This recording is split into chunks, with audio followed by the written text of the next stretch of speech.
Tjena, Otto här.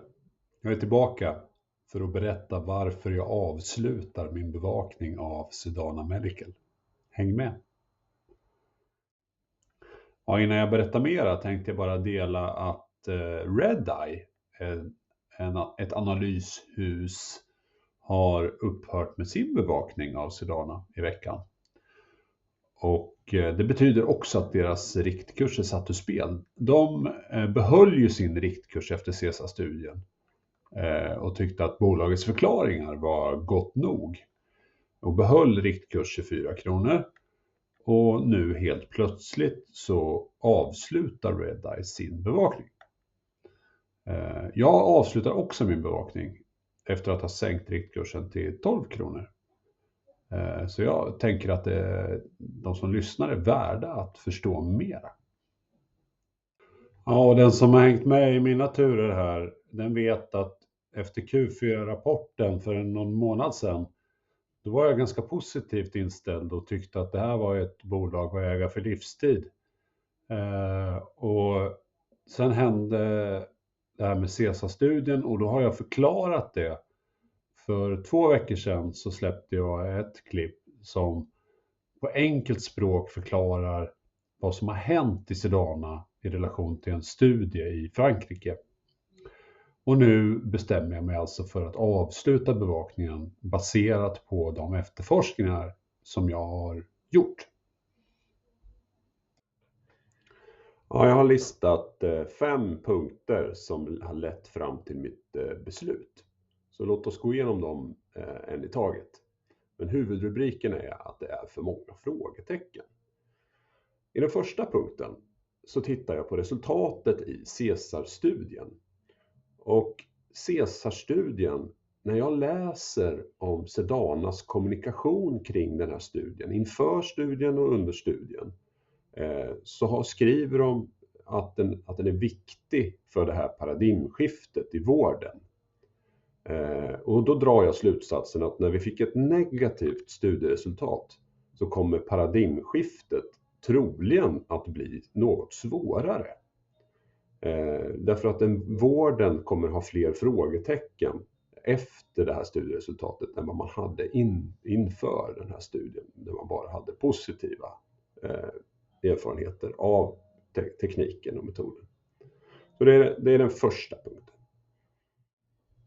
Ja, den andra punkten, den rör den här aktiva substansen. Sedanas godkännande vilar ju på isofluran och Sedana säger att det är ju den som de vill att vården ska använda och den enda som de förespråkar. Och trots det så använder den franska studien då sevofluran. Och som jag presenterade i förra klippet så är det här en fråga då kring kemisk sammansättning och påverkan på patienten.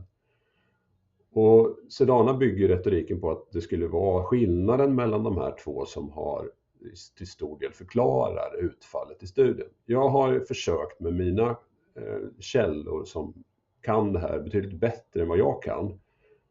Och det finns de som hävdar att de här är väldigt lika varandra och används för samma syfte i vården under väldigt, väldigt många år.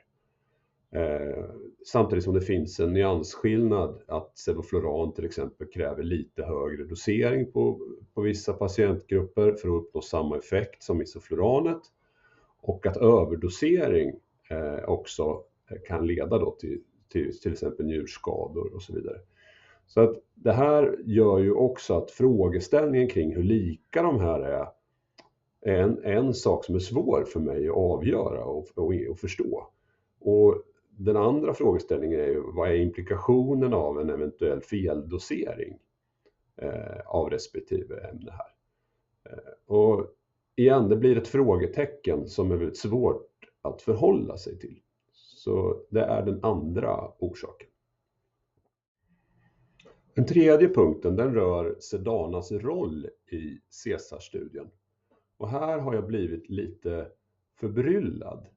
För jag gick tillbaks till årsredovisningen 2019 och där skriver Sedana att de delfinansierar studien och att de inte bara bidrar med själva tekniken utan också med utbildning.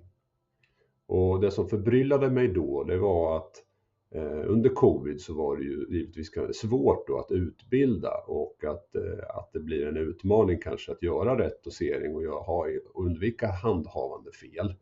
Men det står också i den här årsredovisningen från 2019 att man hade en e-plattform, så att digital utbildning med dedikerad sjuksköterska som skulle säkerställa inför studien att man utför det här med god patientsäkerhet. Det här går att läsa om i årsredovisningen från 2019.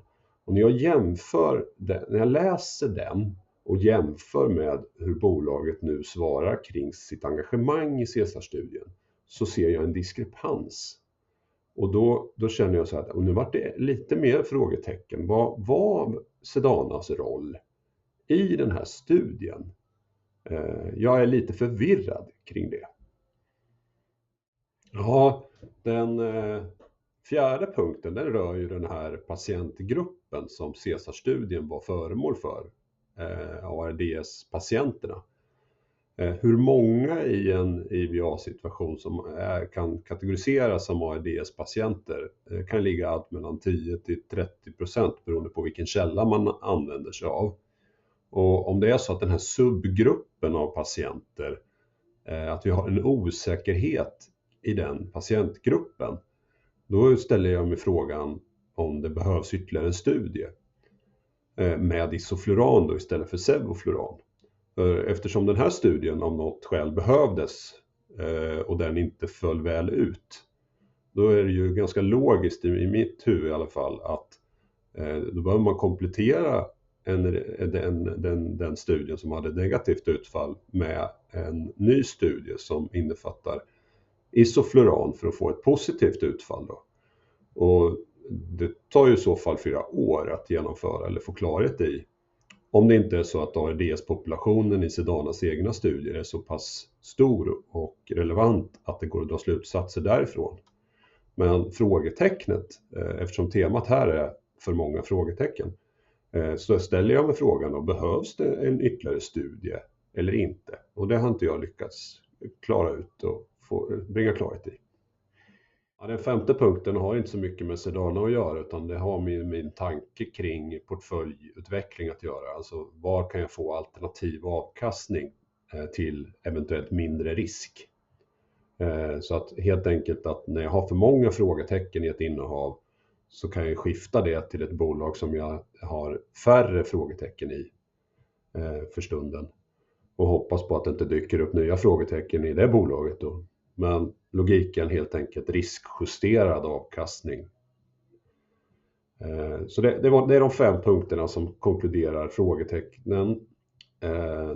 Och för att summera då att det här är en investering som jag trodde väldigt mycket på Sedana. Och jag hoppas ju innerligt att Sedana kommer att lyckas. För lyckas de väl så får vi ett vårdskifte som leder till lägre dödstal, mindre vårdkostnader och att vi får aktieägare som också blir nöjda genom god avkastning på sin investering. Så att jag hoppas ju innerligt att utfallet här blir positivt över tid. Jag har ju ingen anledning att se det på något annat sätt. Och att när kanske flera av de här frågetecknen har rätts ut och vi får tydlighet i det, så kan det ju vara aktuellt att titta på den här investeringen igen. Men för stunden så ser jag ingen anledning för mig att bevaka bolaget och därmed avslutas bevakningen.